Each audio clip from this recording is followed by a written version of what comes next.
Ngayon mga idol, magluluto tayo ng munggo. Yung version ko mga idol. Sana mga idol magustuhan nyo ito. Gagamitin natin mga idol, bawang, ginger, onion. Siyempre pansahog natin, karne, baboy, chicharon. At panimpla natin, magic sarap, paminta, patis.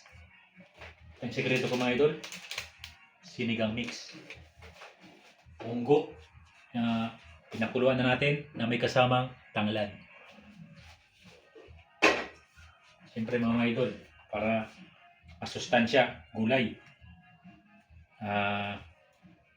Pichay, dahon ng ampalaya, at malunggay mga idol. At saka pala mga idol, tawag pala sa salitang Romblon mga idol yung munggo, balatong, at saka yung ampalaya, marguso. Okay mga idol, luto na tayo.